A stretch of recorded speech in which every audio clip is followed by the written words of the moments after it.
여러분 안녕하십니까. 저는 독일문제연구소 소장 김동명 예비역 대령입니다. 올해가 독일 통일 30주년이 되는 해이고, 또 이와 관련해서 독일 통일의 교훈 그리고 바람직한 한반도 통일 방안에 대해서 저는 지금 특강을 이어오고 있습니다.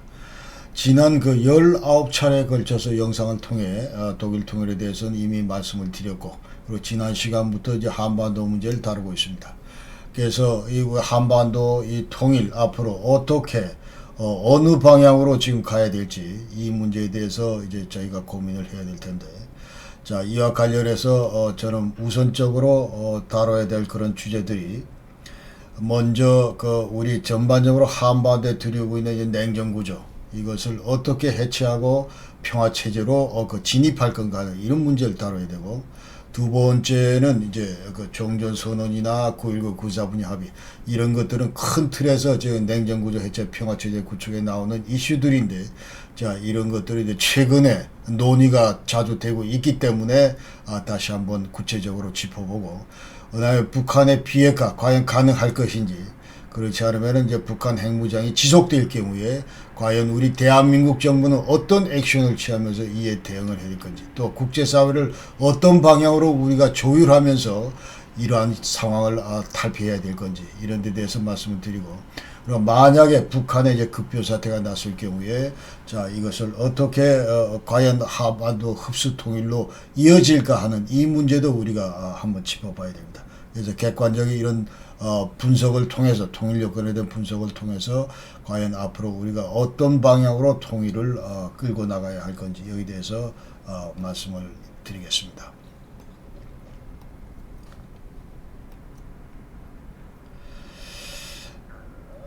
이건 첫 시간에 말씀드렸던 이제 냉전구조 해체하고 평화체제 구축하는 도표인데, 다시 한번 간략히 소개를 드리면, 자, 지금 초록색 가운데 있는 위아히어의 남북한이 지금 여기 있다는 뜻이고, 그 다음에 이 초록색을 둘러싼 큰 박스가 바로 한반도 냉전 구조다, 콜워 스트럭처다, 이런 말씀을 드리겠습니다.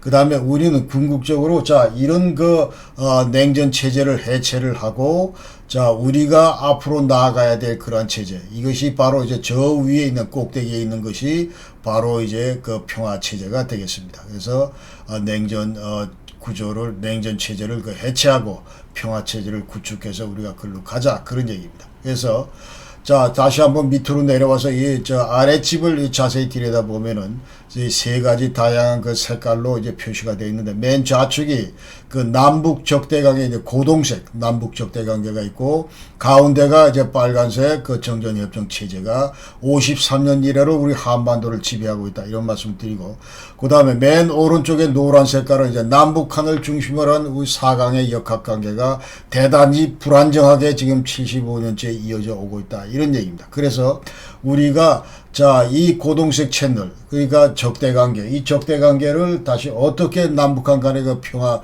그런 공존관계로 바꿀 건지, 그 다음에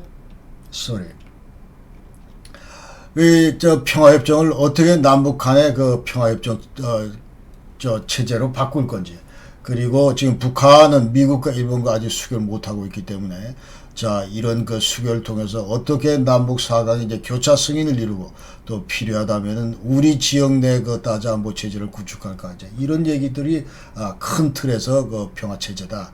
그런데 아직도 75년 동안 저희 냉전 구조에 갇혀 있는데, 자, 고동색 이거는 전적으로 남북 문제이면서, 요 빨간색과 노란색 이거는 남북 문제이면서 동시에 국제 문제다, 이런 말씀을 드렸고, 자, 이 냉전 구조 체제에서, 이 냉전 체제에서 탈피하기 위해서는 우리가 앞에 놓여 있는 큰 산과 강을 건너야 된다. 그게 이제 남북 채널에서, 자, 남북한 간의 군사적 긴장 완화, 군사적인 문제, 이런 갈등, 이게 해소되지 않으면 저쪽으로 못 간다, 큰 집으로 못 간다, 저 우집으로 못 간다, 그런 얘기고, 그 다음에 남북한 간의 교류 협력을 통해서 정치 경제 공동체를 이룩하고, 또 모든 교류 협력 이런 거를 제도화하고, 이런 단계로까지 접어들어야 된다는 것이죠.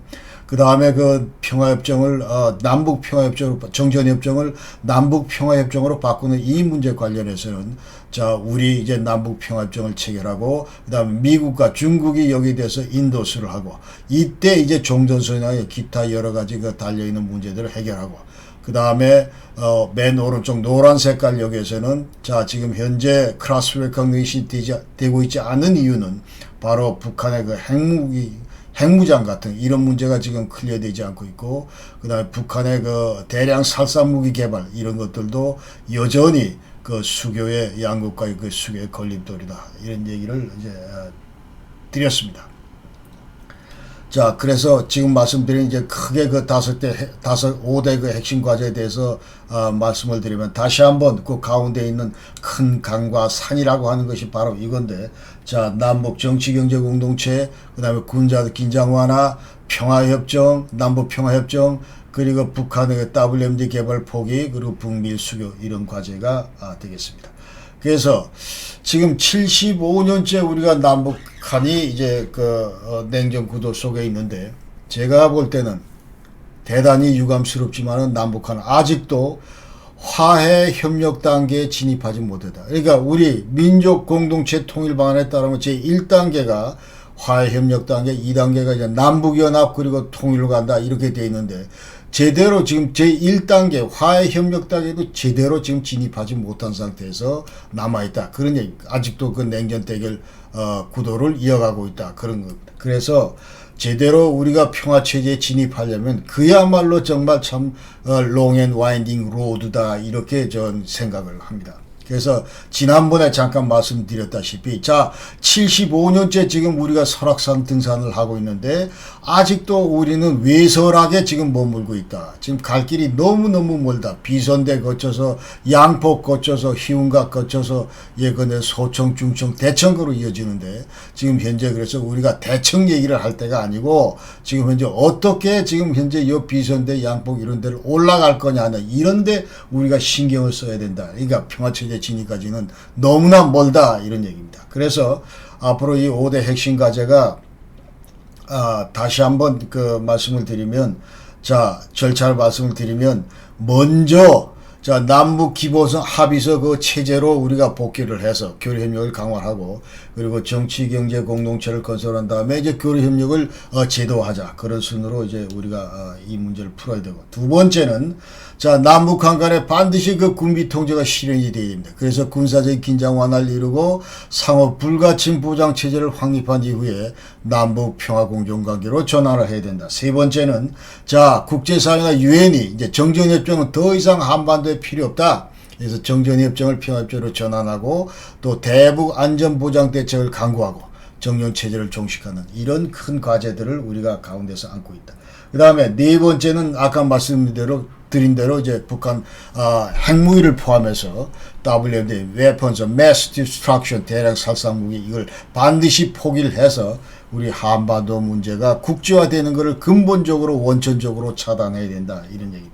그다음 다섯 번째 과제는 자, 이런 그 미국과 일본과의 수교 정상화, 여기에 이제 필요한 여러 가지 조치가 있는데, 그 중에 이제 one of them이 그러니까 Weapons of Mass Destruction, 이 대량 살상 무기를 이제 포기하는 그런 겁니다. 그러면서 드디어 이제 4강 그 교차 승인이 이루어지고, 그 다음에 바람직하건대 이제 바라건대 이제 동북아 다자 안보 체제 조성, 이런 것들도 되면 좋겠다 하는 얘기입니다.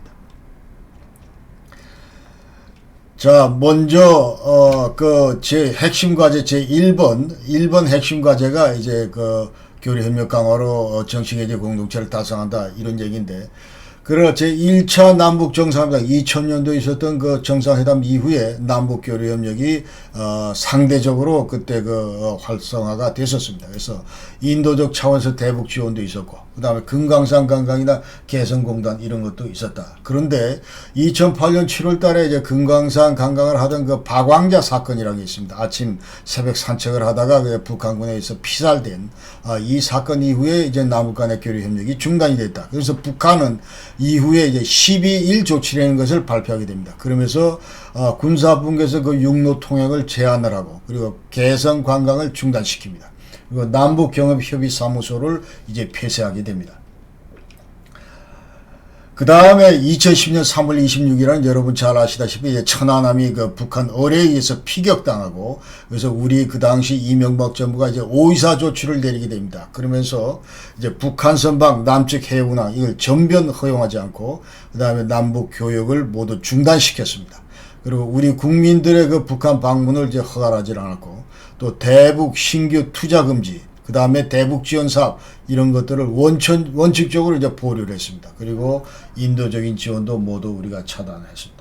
그 이후에 이제 연평도 그 포격도 이어졌고, 그래서 남북 관계 경색이 이제 가속화되기 시작합니다. 그래서 근본적으로 남북 그 교류 협력이 그 경색된 이유는, 자, 북한 지도부가 냉전구조 해체 평화체제 진입 이런 그 강한 의지가 지금 현재 결여돼 있다 이렇게 보고, 그다음에 개혁 개방의 의지 이런 것도 없고, 또 교류 협력 필요성 이런 것도 제대로 인식하지 못한다. 왜 이런 거를 전부 했을 경우에 이제 체제가 근본적으로 그 존립이 그 위협을 당한다. 존립의 그 위험을 당한다고 이렇게 생각을 하기 때문에 그렇습니다. 그 다음에 이 우리 남한으로부터 제재 이것뿐만 아니고 북한은 지금 국제사회로부터 대북 제재에 그 당면하고 있습니다. 그래서 2006년도 이후에 지금 6차례에 그쳐서 핵실험을 했는데, 그래서 또 미사일 테스트도 하고, 그래서 이 관련해서 유엔 그 제재가 지금 총 9회가 있습니다. 그래서 근본적으로 북한의 그 광물, 수산물, 이게 이제 주요 수출품 중에 하나인데, 이런 것들이 근본적으로 좀 차단되고 있고, 또 당장 필요한 그 원유 수입, 이런 것들도 지금 국제사회로부터 차단되고 있습니다. 그래서 이 외에, 유엔 외에도 이제 그 EU, 그 다음에 미국, 일본, 이런 데로부터 이제 추가 그 별도의 제재를 지금 당하고 있습니다. 북한은. 그래서 핵실험 이후에 이제 유엔 주요 대북 제재가, 자, 이 도표에서 보시는 이제 이런 모습인데, 주요 내용을 보면은 이제 뭐 무기 수출 이런 것도 있지만, 그다음에 금융 거래 이런 것도 국제 금융 이 체제로부터 이제 북한은 완전히 그 차단된 상태고, 그 다음에 주요 수출품인 그 이제 광물이나 이런 것들도 지금 현재 못하게 되어 있습니다. 그리고 석유 수입 이런 것도 못하게 된다. 말씀드린 대로 그렇고. 그 다음에 자, EU 그 대북 제재를 보면은, 자, 군사무기 수출입 이건 전반적으로 금지되어 있고, 그 다음에 핵 화생무기 그 미사일 제조에 쓰인 그 두알 유스 이런 것들도, 이런 관련 물질 이런 것들도 전부 금지되어 있습니다. 그리고 히토류 등 구체적인 그 광물 수출 이런 것들도 전부 이제 금지되어 있다, 이런 말씀을 드립니다. 그리고 EU에서도 은행 거래, 그 북한 통화 사용 이런 것들도 전부 금지하고 있다. 북한인들의 그 취업 이런 것들도 완전히 제한되어 있습니다. 그래서 지금 현재 국제사회가 이제 북한 제재가 계속 이어지고 있는 가운데, 이런 제재로 인해서 북한은 엄청난 타격을 입고 있다.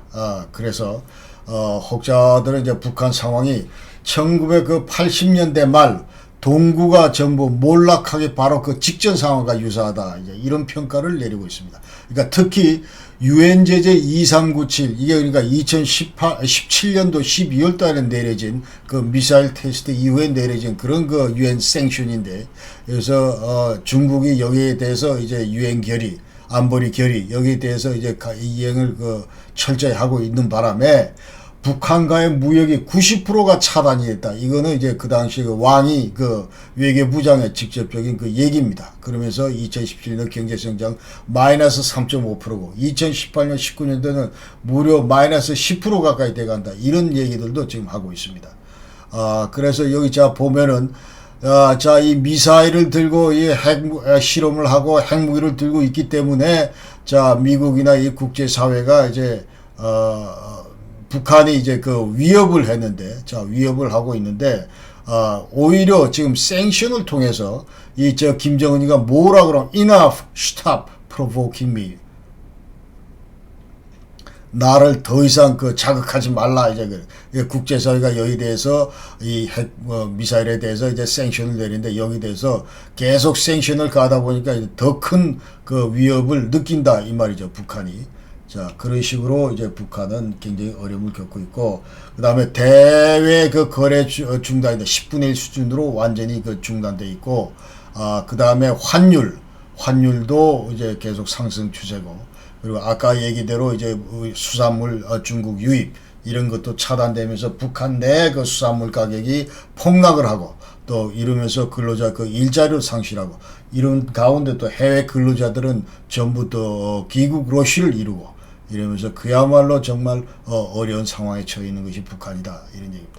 자, 두 번째 핵심 과제는 어떻게 이제 남북한 간의 군사적 긴장을 완화하느냐 이런 문제입니다. 지금 현재 자 휴전선을 중심으로 180만 명이 지금 중무장한 채로 남북한은 대치 중이고 그래서 하여튼 남북한 간의 군사적인 이런 그 긴장 완화 없이는 절대로 우리가 평화체제로 진입을 할 수가 없다. 그러니까 계속 평화체제 얘기를 하는데 자, 그 얘기 전에 먼저 해야 될 거는 어떻게 하면은 이 군사적인 긴장 완화 이거를 이룰 거냐. 여기에 대해서 더 그 포커싱해서 말을 해야 된다. 주장을 해야 된다. 그런 얘기입니다. 그래서 이와 같은 그 군사적 긴장 완화를 위해서 우리는 남북한은 1992년도에 이미 그 기본 합의서 이제 불가침 분야에서 다 합의를 했습니다. 그러니까 자, 그 당시 이제 그 재래무기 분야에서 군비 통제 합의를 했고, 그래서 이제 이른바 그 5CBMs 해가지고 5개의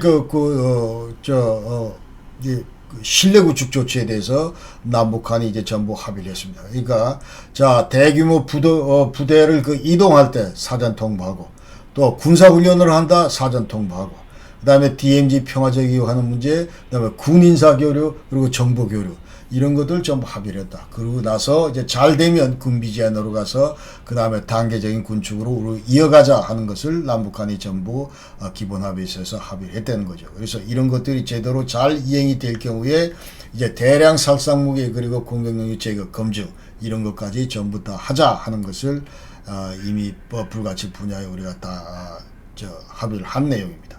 그리고 남북 군 당국자 간에 이제 하트라인 설치하자. 이런 얘기도 들어있고. 그 외에도 2000년도 9월 달에 이제 제1차 그 남북 국방장관 회담 당시 조성태 그리고 저쪽에 김일철이 이제 제주도에 만나서 합의를 했는데 자, 군사적 긴장 완화 공동 노력하고 그 다음에 전쟁 위협 이거를 제거하자 다 합의를 했습니다. 그러나 모든 이와 같은 그 아름다운 모든 그 합의 내용들은 전부 지금 현재 사문화된 상태고 근본적으로 왜 그런가 하는 거에 대해서는 지금 북한의 그 지도부가 한마디로 군비 통제 관련해서 이런 데 관심이 없기 때문에 그렇다. 실천 의지가 없기 때문에 그렇다. 이런 말씀을 드리겠습니다. 자, 군비 통제 관련해서 이제 남북한이 큰 그 입장 차이가 있는데 우리 한국 입장은 자, 군비 통제는 이거는 대단히 중요하다. 그래서 군사적 긴장 완화를 달성하는 수단이고 또 상호 간의 그 기습 공격 능력 이런 것들을 제거할 수 있는 수단이고 또 군비 통제는 앞으로 점진적으로 이행이 돼야 된다. 이런 입장이고 그 다음에 우리가 지금 주장하고 있는 그 민족 공동체 통일방 3단계 통일방 1단계 화해협력 남북연합 그리고 통일로 이제는 3단계 여기에 연계해서 군비 통제도 발전을 시켜야 된다. 그런 얘기입니다. 그래서 자, 화해협력 단계에서 군사적 신뢰 구축 그 다음에 남북연합 단계에서 군비 제한 통일당에서 군비 축소로 이어가자. 급격하게 지금 현재 남북관계 그 진전 그런 속도나 상황을 봐가면서 우리 군사력인 이런 그 통제를 해가자 이제 군비 통제를 해가자 그런 얘기입니다. 그래서 조금 전에 말씀드린 대로 자 이제 맨 처음에 신뢰 구축할 때 5대 그 CBMs 아까 Confidence Building Measures 5대 그 군사 신뢰 구축 조치들 그 다음에 잘 되고 나면 이제 투명성이 증대되고 나면 그 후속되는 것이 바로 군비 제한이다. Arms Limitation 해가지고 그래서 자 DMZ 내에 이제 예컨대 무슨 뭐 후방에 몇 킬로 이내에서 모든 그 공세적인 그 군사 활동을 금지하고 그 다음에 장사정포 이런 것도 후방으로 일정 거리 전부 다 재배치하고 뭐 이런 내용들을 이제 우리가 전부 강조를 하고 있고. 그 다음에 전쟁 위험이 완전히 제거되면 그 다음에 이제 한반도 평화체제가 온데 이때 이제 평화협정도 체결하고 그리고 이런 평화체제가 이제 거의 가시화된 그런 상황에서 이제 대규모 군비 통제 이행을 단행하자 그런 얘기입니다. 그러니까 DMZ 지뢰나 철조망 이런 것들. 그러니까 확실하게 그 투명성이 보장되지 않으면 함부로 그 군사력을 축소하거나 이런 룰을 범해서는 안 된다 하는 것이 우리 근본적인 컨셉입니다. 이 군비 통제 관련해서. 자, 근데 북한은 군비 통제를 여태까지 그 정치적인 목적으로 이용했다. 이제 어디까지 전부 프로파간다다, 위장군축. 그러면서 항상 이제 하는 얘기가 나 한국하고 군비 통제할 때 전제 조건이다. 첫째, 미군이 완전히 이제 한반도를 떠나야 되고, 그리고 평화협정이라고 하는 거는 지난 시간에 말씀드렸다시피, 자, 이거는 미국과 우리 북한이 체결해야 되는 거고, 자, 이 남북 한간은 이제 불가침 선언으로 족하다. 이런 얘기입니다. 그러면서 이제 북한의 이제 군비 통제 제의를 하게 되는데, 53년부터 이제 주한미군 철수를 계속 얘기를 하고 있고, 그 당시에 이제 남북한 약 각기 10만 명으로 감축하자. 이 완전히 프로파간다. 전혀 실현 가능성이 없는, 자, 우리가 이렇게 평화를 지향하는 나라다. 이런 걸 대외적으로 이제 보여주기 위한 쇼다. 이 말이죠. 그 다음 74년도에는, 자, 74년도 이제 월남, 그리고 베트남, 월남하고 월맹, 미국, 이 3자가 이제 협정을 체결하고 나서 드디어 75년도에 이제 베트남이 이제 공산화되는 걸 목격하고, 자, 이게 74년부터 이제 덩달아서 그 조미 평화협정. 자, 평화협정은 우리하고 맺어라. 이런 얘기를 이제 하면서 또 한반도 비핵화, DMZ 평화지대화 뭐 이런 거 얘기를 합니다. 그러니까 그 당시에 우리 한반도에 이제 그 배치되어 있던 그 미국의 그 전술핵 이거를 빨리 철수하라는 그런 뜻이죠.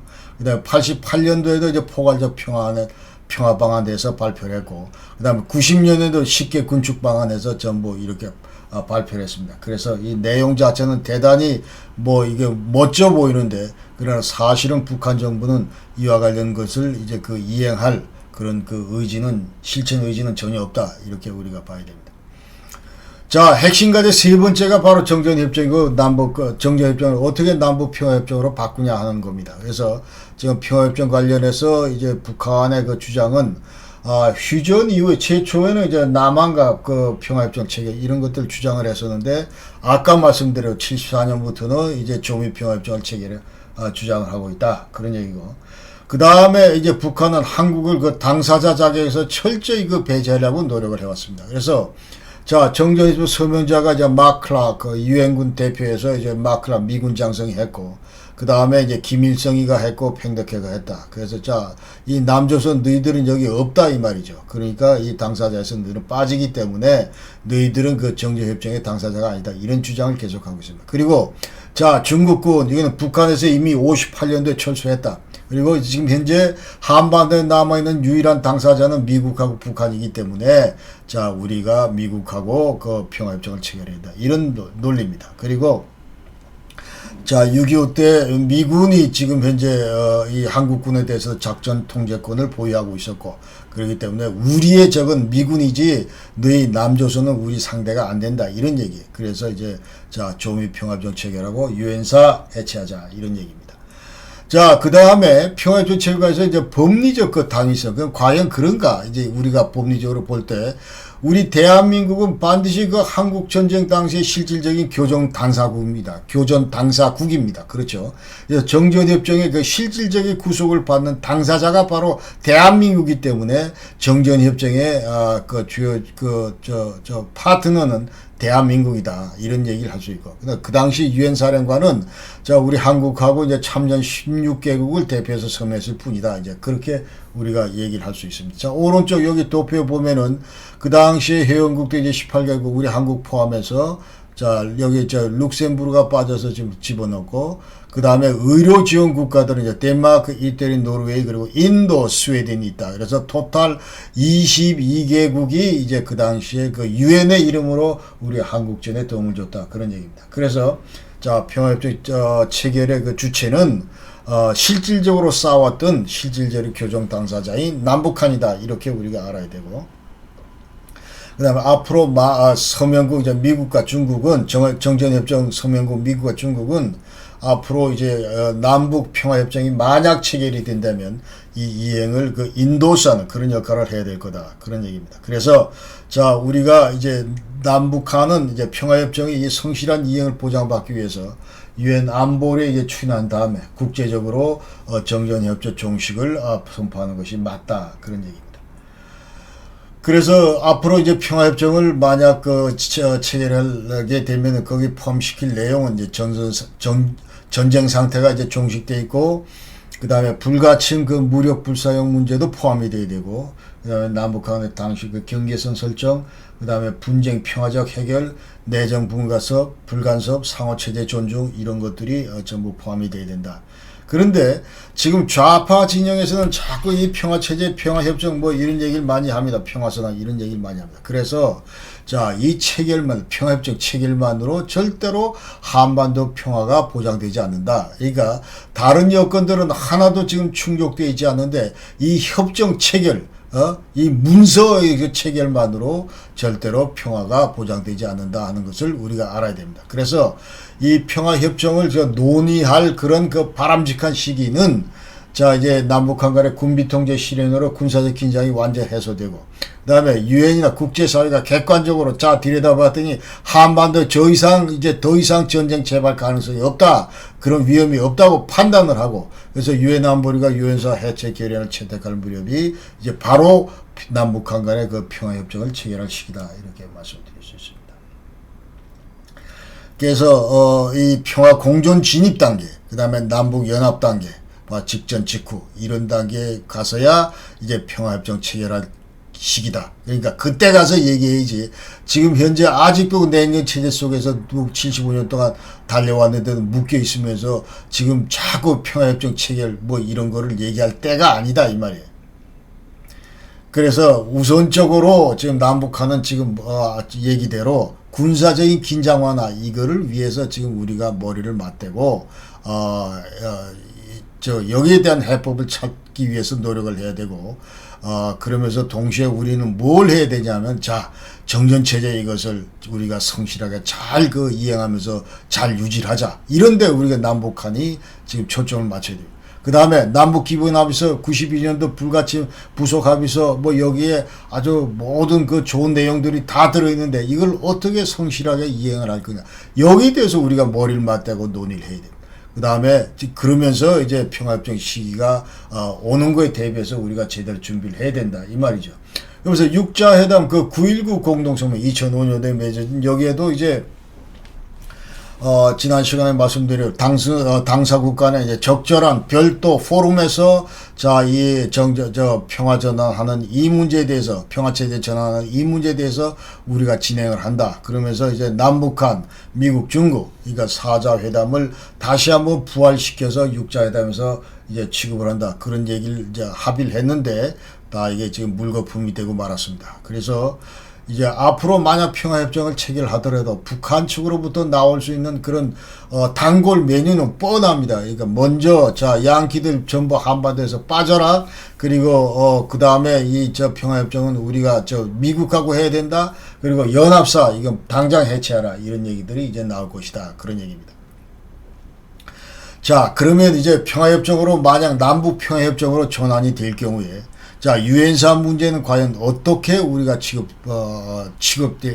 해야 되는지, 그 다음에 주한미군도 철수를 해야 되는지, 이런 문제와 관련해서 잠깐 말씀드리겠습니다. 유엔사라고 하는 걸 여러분 아시다시피, 자, 유엔 안보리 결의 82, 83, 84호에 의해서 창설이 됐습니다. 50년 7월 7일 날. 그러니까 그 당시 6.25가 터지자마자 이제 안보리 결의안 82, 북한군은 당장 삼파서 이북으로 철수하라. 그런 내용이고. 그 다음 이틀 뒤에는 6월 27일 83호, 이거는 자, 한국군을 지원할 필요가 있다. 전부 지원하자. 이제 그런 얘기고. 그 다음에 7월 7일 날, 안보리 결의 84호는 이제 다들 회원국들에 대해서 빨리 군사력을 파견하자. 군대 보내라. 이제 큰 요청을 하게 됩니다. 그래서 이런 요청에 따라서 이제 유엔사가 창설이 됐고, 일본에서 창설이 됐는데, 자, 이거 서울로 옮겼다. 그때 7월 7일 날. 그 다음에 이 유엔사라고 하는 한국전 참전 18개국 총괄통합사령부로 이제 설립이 됐다. 그런 얘기입니다. 그런 얘기고. 그 다음에 그 당시에 유엔은 이제 이런 작전을, 이런 통합군 지휘를 해본 적이 없습니다. 그래서 자, 이 First International Unified Command다. 그러니까 최초로 유엔의 이름으로 만들어진 사령부다 하는 것이 유엔사고. 그 다음에 이 최초의 유엔 시도다. First Attempt at Collective Security. 그래서 유엔 그 헌장에 따른 컬렉티브 시큐리티 그 관련한 최초의 시도다. 이 유엔사 창설이 그런 의미가 그런 의미를 우리가 이제 이해를 해야 되고, 그 다음에 그 유엔 안보리는 당시에 designated United States as the executive agent for leading a unified command under the UN flag. 그래서 자 이제 그 당시에 그 안보리는 아주 미국을 딱 그 지정을 했습니다. 미국을 지정을 하면서 야 니들이 이제 통합사령부를 그 리드를 해라. 유엔군 그 깃발 아래 그 통합군 사령부를 리드를 해라. 그런 그 역할을 하면서 executive agent, 그러니까 그런 그 주도적인 그런 어떤 그런 행정 역할을 해라. 그런 거를 이제 왜냐하면 그 당시에 유엔 안보리는 이런 경험이 전혀 없기 때문에 이와 같이 그 미국에다 아주 이름을 했기 때문에 자 미국이 유엔사를 관할하고 통제하고 지휘하고 이런 거는 그 유엔의 이름으로 하는 것이다.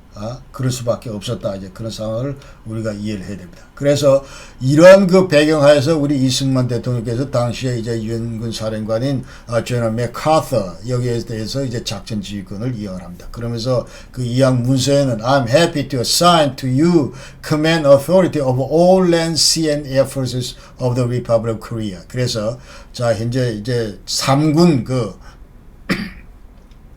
지휘하는 국군 그 지휘권을 command authority를 이제 그 맥카서한테 주게 되는 것이죠. 그러면서 자 전쟁 수역을 했고, 그래서 이런 의미에서 아직도 정전협정이 살아있고, 그래서 지금 현재 한반도에서 유엔 사령관은 정역 그 17항에 따라서 정전협정을 그 준수하고 집행하는 그런 책임을 띠고 있는 그런 임무를 갖고 있다. 그리고 만약에 한반도에 다시 제2의 유기가 터질 경우에 자, 그러면 다시 유엔에서 이제 또 그와 같은 지난번 84호와 같은 그런 그 안보리 그 결의안을 그 의결하게 될 텐데, 그러게 되면 그 당시 이제 그 전력 제공국들 이런 것들을 다시 한번 그 유엔 사령관을 전부 모아다가 지금 이제 실질적으로 전쟁을 하게 될 그런 한미 연합사 작전, 이런 작전을 그 지원을 하고 또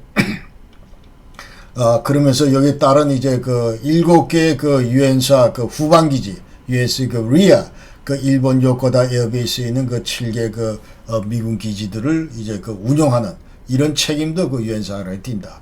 그 지금 현재 이제 유엔 사령관은 자 한미 연합 사령관이기도 하고 또 전 미군 사령관이기도 합니다. 그래서 하나 둘 셋 그 세 개의 그 모자를 쓰고 있다. 이렇게 우리가 아셔야 됩니다. 자, 그러면 정전협정이 이제 평화협정으로 전환될 때 평화체제가 드디어 도래했다. 그럴 경우에 이제 유엔사 그 존속 명분이 대단히 약화가 될 거다. 그러면서 이제 해체해야 된다. 그런 그 요구가 빗받칠 거다. 이제 그런 그 전망을 할 수가 있습니다. 그러나 법리적으로 볼 때 우리가 유엔사가 이것은 정전협정의 직접적인 당사자는 아닙니다. 그러니까 정전협정을 그 준수하고 집행하는 기관일 뿐이지. 그래서 이런 의미에서 이제 정전협정을 폐기했다. 그래서 유엔사를 이제 해체를 해야 된다. 이거는 성립하지 않는다. 법리적으로. 그 다음에 정전협정 이행관리기구인 이제 군정위 중감위, 이것이 이제 90년 초부터 거의 기능을 못하고 있습니다. 중감위는 50년대, 그리고 군정위는 94년도 이후로 이제 거의 그 기능을 못하고 있는데, 그렇다고 해서 정전협정이 사라졌습니까? 아닙니다. 정전협정이 아직도 남아있습니다.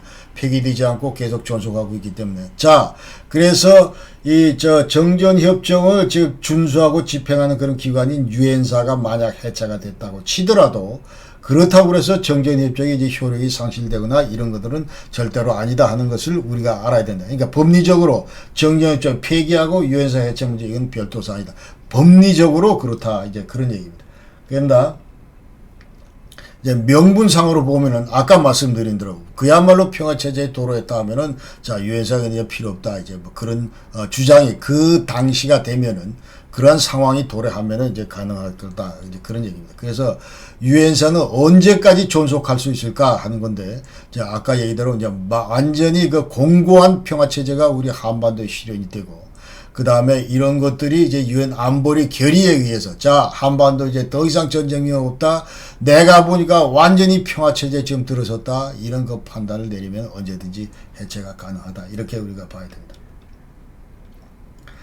그 다음에 자 주한미군 문제하고 지금 미군은 저 우리 그 두 개 그 스테이터스를 가지고 있다. 이제 우리 한반도에 있는 주한미군은 자 그래서 유엔사 신분의 미군하고 지금 한미 상호 방위 조약에 따른 그 한국에 주둔 중인 미군하고는 이 성격이 다르다. 같은 미군인데 이제 두 개의 모자를 쓰고 있는 것이죠. 그래서 주한미군은 자 지금 현재 한반도 전쟁 억제 역할을 수행하고 있고 또 이것은 한미 양국의 그 국가 이익 차원에서 결정돼야 될 그런 순수한 한미 간의 문제다 이렇게 얘기를 할 수 있습니다. 그래서 정전 체제 해체 문제하고는 이게 별개다. 그러니까 53년도 이제 상위 방위 조약을 우리가 맺었고 그 다음에 이제 78년도로 한미 그 연합사를 창설했고 이 때문에 이 지금 현재 두 번째 모자를 쓰고 있는 이 주한미군 이거는 유엔사 그 신분의 그 주한미군하고 다르다 하는 것이죠. 이 때문에 북한 주장 자 유엔사가 해체가 되면 주한미군 이건 철수를 해야 된다 불가분강이다 이 태제는 맞지 않다 그런 얘기입니다. 그래서 한미 상호방위조약 이제 한미가 합법적인 그 주권 행사로 체결된 우리 방어적인 그 성격의 군사 동맹이기 때문에 자 이 그 상위 방위 조약 이 동맹 체제에 대해서 제3국은 전혀 개입할 권리가 없다 이런 얘기입니다. 어디까지나 한미 양국에 의해서 모든 것이 결정된 그런 사안이다 하는 것을 우리가 알아야 됩니다. 그래서 아까 얘기대로 북한은 이제 한국을 정전협정 당사자로 아주 인정을 하질 않습니다. 그러니까 그 당시에 자 이승만 대통령이 작전 지휘권을 이거 유엔 맥카트한테 줬다. 그런데 이제 그 그러기 때문에 너들은 정전협정 당사자가 아니다 이렇게 하는데 이거는 이제 법적 타당성이 없다. 그리고 그 당시에는 이제 작전 지휘권, 이제 Command Authority 이게 앞으로 시간이 계속 경과되면서 54년도 11월 달에는 이제 작전 통제권, 그러니까 작전 지휘권에서 인사 기능 빼고 군수 기능 빼고 이제 순수 그 작전 3군에 대한 그 작전만 통제하는 그런 그 개념으로 이제 그 축소가 됐고 그 다음에 78년도 그 연합사 한미 연합군 사령부가 이제 그 창설이 되면서 유엔사는 이 작전 통제권을 이제 한미 연합사에다 재이양을 했습니다. 재이양을 했고 그리고 나서 이제 우리가 94년도에 이제 작전 통제권 중에서 큰 틀에서 작전 통제권 중에서 이제 작전 통제권을 제외한 평시 작전, 전시 작전 통제권을 제외한 평시 작전 통제권은 우리 한국군에다 전부 이전을 했다. 그래서 게릴라 작전, 예컨대 이제 대침투 작전 이런 것들은 순수 우리 대한민국 그 국군에 의해서 수행이 된다 이제 그런 얘기입니다.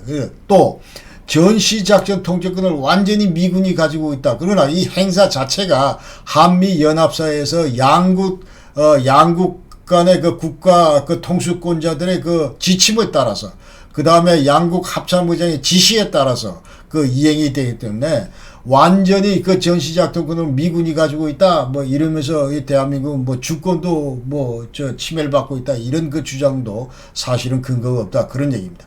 그리고 지금 현재 이 유엔사 또 앞으로 이제 우리가 이제 전시 작전권을 환수하겠다. 이 관련해서 한미가 지금 튜닝을 하고 있는데, 이와 또 맞물려서 그 유엔사의 그 재활성화되는 그런 움직임이 그 있다. 그래서 미국을 중심으로, 그러니까 미국이 2014년부터 이런 재활성화 문제를 이제 본격화하고 있고, 그래서 여태까지 유엔사 하면은 전부 이 뒤에 이 후방에 완전히 미군에 의해서 조종된다. 이제 이런 인상을 지우기 위해서 이제 부사령관을 예컨대 이제 호주 장군으로 임명한다든지 지금 2018년 이후에는 이제 카나다 그 중장 웨인 에이어 그 부사령관을 이제 임명하고 있다. 그 다음에 정전협정에서 남북평화협정으로 그 이해하는 문제와 관련해 가지고 이제 서해 북방 한계선 이 문제도 이제 거론이 되고 있습니다. 그래서 NLL 이거는 이제 정전협정 13조에 따라서 당시 그 유엔 사령관이 설정한 선인데 그 해상 그 남북한 간의 그 경계선이다 이렇게 봐야 되고 자 북위 38도선 황해도 경기도 그 독해선 연장선 사이의 해면이다. 그래서 유엔사가 지금 관할한다. 요 이제 완전 그 지금 청색으로 되어 있는 조선이 바로 이제 나던 리밋 라인이다 그런 얘기입니다. 그래서 자 정전협정이가 안정적 관리를 위해서 설정된 선이다 우리가. 그 다음에 50년 이상으로 저 한국군이 그 실효적으로 관할해 왔고 지난 그 서해 교전 있기 전까지 군사적인 충돌을 방지하는 데 크게 기여를 해왔다. 그래서 실질적인 해상 군사 분계선이다. 이렇게 우리가 알아야 됩니다. 알아야 되고, 그러나 북한은 지금 이 NLL을 그 완전히 무력화시키기 위해서 끊임없이 노력을 해왔습니다. 그러면서 주장은 자, 유엔군 측에서 일방적으로 설정을 했는데 이게 전혀 그 법적 근거가 없다. 우리 인정 안 한다. 그런 얘기고, 73년도에 이제 서해 5도에 대한 북한 영유권을 주장한 바가 있습니다. 그리고 2000년도에는 이제 서해 5도 그 통항 질서라는 걸 이제 발표를 합니다. 그러니까 자, 서해 5도 이 한국당 이거는 그렇다고 치고, 자, 너희들 여기서 왔다 갔다 해야 되기 때문에 그러니까 대략 한 4km 정도, 요 폭만 지금 현재 너희들 배로, 이 통항을 하고, 나머지 요 북쪽은, 그러니까 요 빨간 선으로 되어 있는 요 이북은 전부 우리 영해다, 이제 그런 얘기죠. 그러면서 수시로, NLL, 청색, 요 선을 넘어서, 계속, 우리를 프로보킹 했다. 그런 얘기입니다. 그 다음에 이 서해 교전이 이제 99년, 2002년, 2009년도에 있었고, 세 차례에 걸쳐서 남북 간의 그 해군 간의 그 교전이 있었습니다. 연평도 주변에서, 자, 제1 서해 교전, 여기서 있었고, 그 다음에, 제2 연평해전, 제3 연평해전. 그러니까 제1 연평해전, 자, 여기는 연평도 근처에서 두 번에 있었고, 그 다음에 2009년도 11월 달에 이 서해교전이 있었다. 모두 세 차례 걸쳐 있었다. 그 외에도 이제 천안함 격침, 그 다음에 연평도 포격, 2010년도에 두 차례 있었고, 그래서 북한은 이제 NLL 근본적으로 재설정해야 된다. 그러면서 남북한 간의 군사긴장이나 긴장 완화, 신뢰 구축 이렇게 너희들 떠드는, 남쪽에서 떠드는데, 자, 이것을 제대로 논의하기 위해서는 먼저 NLL 이거를 재설정하는 문제부터 출발해야 된다. 그래 얘기를 하고 있습니다. 그래서 그러나 이 NLL 재설정 주장 관련해서는 자, 우리 한국 정부 입장은 자, 제대로 신뢰 구축 조치 우리가 92년도 불가침 선언에서 다 합의를 했는데 이런 문제들이 성실하게 잘 이행이 되고 그 이후에 논의하자. 그렇게 됩니다. 그래서 왜냐하면은 이제 기존 위치에서 이 NLL이 북한의 요구대로 남하할 경우에, 그래서 아래로 긋게 되면은 이것은 바로 이제 우리 서해 북방 5개도서에 대한 그 위협, 안보, 그 다음에 수도권 안보 이런 데 대해 완전 직결되기 때문에 이렇게 함부로 우리가 합의에 이를 수가 없다. 그런 얘기입니다. 그래서 자, 이거 아까 얘기대로 정전협정과 그 기본합의서에서 NLL은 앞으로 어떻게 한다? 그 당시에 뭐라고 되냐면은 자, 새로운 그 해상 경계선이 그 합의되기 전까지 제대로 우리가 정역 대상으로 준수하자. 그리고 자, 이제 모든 그 유엔사 관할 사항이다. 유엔사 반드시 끼워서 유엔사과 협의를 하자. 그리고 북한 니들이 확고하게 지금 현재 이 NLL을 잘 준수한다. 그런 그 의지가 있을 경우에 지금 현재 여기 나와 있는 공동어로 수역, 평화 수역 여기서 이제 꽃게도 잡고 서로 평화적으로 잡고 그 다음에 한강 하구에 있는 그런 골재 채취나 이런 그 경제 협력 사업도 하고 그 다음에 인천에서 해주로 이어지는 이런 직항로 이런 것들도 사업도 하고 그렇게 하자는 것이죠. 그게 우리 한국 정부의 입장입니다. 그 다음에 정전협정에서 이제 평화협정으로 전환될 때, 자, 그러면 이제 언제 할 거냐. 이 아까 얘기대로 남북연합단계나 평화공존당에서 해야 되고, 그 다음에 완전히 그런 상황이 오기 전까지는 정전협정을 우리가 철저히 준수를 해야 된다. 그리고 그 유엔사 위상 이것도 철저히 존중을 해야 된다. 이런 데 대해서 우리 지금 현재 대한민국은 완전히 이런 그 컨셉에서 벗어나면 안 된다. 그런 얘기예요. 그래서 정전협정 주요 기구들이 지금 너덜너덜하다. 이제 군정이든 너덜너덜하고 그 다음에 중감이든 너덜너덜하고 자 그래서 그렇다. 그러나 지금까지 정전협정은 폐기되지 않고 자 그 후속 그 대타 기관으로 이제 장성급 회담 장성급 그 회담이라는 게 있습니다. 남북한 간에 자 그런 것들로 이제 전부 되고 다른 이행 그 감시 수단이 전부 가능하다 그런 얘기예요. 그래서 여건 조성도 제대로 안 돼 있는데 자꾸 정전협정을 폐기하려고 그러는 그런 우를 범하면 안 된다. 그런 얘기입니다. 자, 그런데도 불구하고 이제 2000년대 이후에 그 일부 정치 지도자, 이게 좌파 그 지도자, 특히 그 이해찬 전 총리가 이런 얘기를 했는데, 자, 평화협정 주장한다. 그러면서, 자, 이게 계속 그 평화협정으로 대체하고 평화체제를 구축하자. 그런 얘기를 합니다. 그 당시 이해찬이는 무슨 얘기를 했냐면, 자, 정상회담을 통해서 이제 국가 차원에서 조약을 체결하자. 이건 DJ가 한 얘기가 똑같아요. 한반도 평화체제 구축하고, 그 우동면, 아까 그 도표에서 맨 위에 있는 평화체제, 이제 그런 그 과제들만, 그런 그 현상들, 앞으로 5대 그 핵심 과제를 제대로 이행하고 나서야 올 수 있는 그런 그 현상들에 대해서 전부 우리가 그 위에 그 집들만 전부 이런 것들을 하면은 아래 거에 있는 모든 그런 과제들은 저절로 따라온다. 이제 그런 얘기예요. 그러면서 정전협정을 평화협정으로 전환하고 또 수교도 하고 그러면서 소멸된다. 이제 이런 얘기를 계속했습니다. 그러나 지금 현재 군사적인 대치 관계가 지속되고 있고, 그 다음에 북한은 특히 이제 핵무장한 상태고, 그리고 WMD 대량 살상 무기 개발을 지금 지속하고 있고, 그래서 남북 정상의 그 합의만으로 이런 모든 문제가 다 해결되면서 평화체제가 온다? 이거는 말도 안 되는 소리다. 이제 그런 얘기를 이제 하겠습니다. 그러면서 아까 얘기대로 이제 평화체제는 아까 그 순서대로, 자, 군사적 긴장 완화가 되고, 그 다음에 정전협정이 평화협정으로 전환되고, 그 다음에 4강 교차 승인이 되고, 이럴 때 이제 오는 것이 평화체제고, 자, 이렇게 평화체제를 우리가 제대로 구축하기 위해서는 먼저 남북한 간에 이제 군비 통제를 통해서 신뢰 구축을 하고 긴장을 완화시켜야 된다.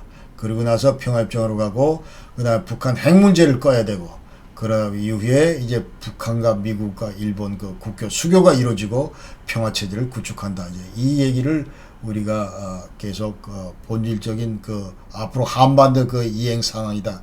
전개 그 단계다. 이렇게 우리가 이해를 했으면 좋겠습니다. 근데 이 평화체제 구축 과정에서의 관건은 북한이 진정으로 평화에 대한 의지가 있느냐. 이제 자꾸 우리 빼고 이제 미국하고 평화협정을 고집을 하는데, 그래서 우리가 이제 북한의 그 평화에 대한 진정성 이런 거를 의심한다 이 말이죠. 그러니까 북한 지도부가 과감하게 그야말로 정말 한반도 평화체제를 이뤄야 되겠다 이런 그 인식 전환이 따르지 않는 한 아무리 훌륭한 그 평화체제 전환 방안도 전부 무용지물이 되고 말 거다. 이제 이런 생각을 제가 하게 됩니다. 그래서 남북한은 자, 기본 합의서, 부속 합의서, 아까 얘기대로 불가침 그 부속 합의서, 이 전부 채택을 했고, 여기에 대해서 구체적인 청사진을 전부 제시를 했기 때문에, 또 제시를 했다. 그 다음에 이제 정전협정 이행을 감시 감독하는 그 군정이나 중감이, 비록 현실적으로 모든 기능이 정지되어 있지만, 그러나 정전협정은 여전히 유효하다. 그리고 이제까지 그 남북 분단을 관리해온 유일한 법적 장치다. 이런 데 대해서 전부 합의를 해야 됩니다. 그래서 남북한 앞으로 이제 평화체제가 완전히 정착될 때까지 정전협정 이거는 반드시 준수를 해야 된다. 그런 얘기고. 그 다음에 2018년까지 15년 연말까지 무슨 종전선언을 하겠다 이런 그 얘기를 판문점 선언에서 문재인이 하고 있는데, 이거는 지금 얘기할 그런 그 단계가 아니다 하는 것입니다. 그래서 이 종전선언은 앞으로 남북 연합 단계에서 이루어지는 것이 바람직하다. 지금 얘기대로 자, 이와 같은 그 절차들이 전부 이루어진 다음에 종전선언이 와야 된다. 거의 그러니까 지금 현재 평화체제가 구축되기 바로 직전에서 와야 된다. 그러니까 지금 1989년도 90년도 동서냉전이 완전히 종식되고 나서 이제 종전선언이 소련과 그 미국에 의해서 선언이 됐습니다. 그 이후에 이제 그 CSE 그 관련국들도 전부 했고, 그러니까 이 얘기는 그야말로 완전히 종전 상태가 가시화됐을 때 나오는 것이 종전선언이다. 지금 현재 전혀 여러 가지 그 여건들이 하나도 그 구비되어 있지 않는데 말로만 비록 이것이 뭐 정치적인 선언이나 하더라도 말로만 한다고 해서 이제 모든 다른 요인들을 견인하고 바람직한 방향으로 끌어오고 그러지 못한다는 것이죠. 그래서 지금 현재 우리 남북 간 지도자들은 괜히 그 개념 없이 자꾸 종전선언 하자 있다고 얘기만 할 게 아니라 자, 한반도 냉전 체제 이거 해체하기 위해서 우리가 좀 머리를 맞대자. 그래서 우리 남북한이 지금 현재 이 한반도 냉전의 지금 주역이다. 지금 현재. 그래서 이거는 지금 현재 한반도 냉전 체제는 이 남북 문제에서 국제 문제임을 우리가 인식을 하고 그리고 주변국과 잘 협력을 하면서 그리고 주변국들이 이제 한반도 문제에 전혀 개입하지 못하도록 우리가 그런 비밀 주지 않도록 서로 군사 도발을 이거 자제를 하고 너희들 북한은 반드시 비핵화를 이제 이행을 해라. 이런 거에 대해서 이제 합의를 하고 이런 테마로 계속 논의를 해야 됩니다. 쓸데없이 자꾸 상징적으로 무슨 뭐 대도 않는 그런 정조선 하자 이따위 얘기들을 할 때가 아니다 하는 것을 지금 제가 주장을 합니다. 그 다음에 이제 평화체제가 되면은 북한에 대해서 어떻게 그 체제 보장을 할까? 이건 한마디로 미북 간의 그 안보 협정을 통해서 하자 이런 얘기. 그러니까 이것도 또 언제 하냐? 이제 북한의 비핵화 과정에서 이제 가시적인 성과가 도출될 때, 이른바 이제 피스 프로세스가 거의 결정적인 어떤 그런 전환점을 맞았을 때 이때 하는 것이 바람직하다. 그러니까 이 안보 협정, 미북 간의 안보 협정이라고 하는 거는 이제 어떤 이 법적 구속력을 지닌 그런 트리티나 컨벤션이 아니다. 그런 얘기. 그래서 정치적 구속력을 띈 공동선언이나 정치선언이다. 이런 성격으로 우리가 이해하시면 되겠다 하는 것입니다.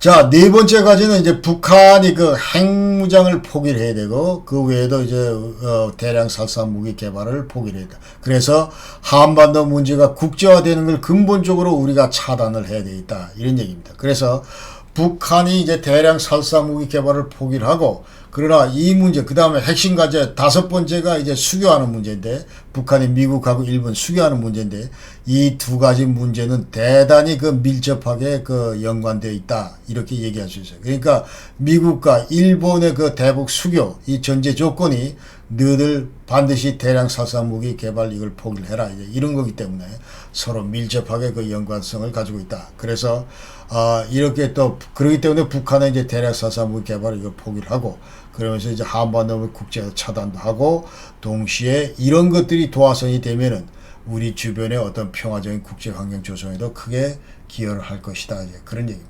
만약 이 문제가 근본적으로 이제 첫 단추부터 잘 못 낄 경우에 이 문제가 북한 이제 핵 문제나 이런 것들이 지금 제대로 해결 실마리를 못 찾을 경우에 이제 유엔과 이 국제사회는 계속 한반도 문제에 개입하고 간섭할 거다. 그런 얘기예요. 그러니까 지금 현재 9차례에 걸쳐서 아까 유엔 생션이 있었다 그랬죠. 그러니까 이런 문제들 지금 해결 못하면은 계속 이와 같은 국제사회로부터의 생션 이거는 계속 지속될 거고, 자, 우리 어떤 정부가 들어서더라도 설사 북한과의 관계를 개선하고자 하더라도 이와 같은 국제사회에서 큰 장애물들이 놓여 있을 경우에 이를 돌파하기란 결코 쉽지가 않다. 이런 거를 북한 지도부는 알아야 돼.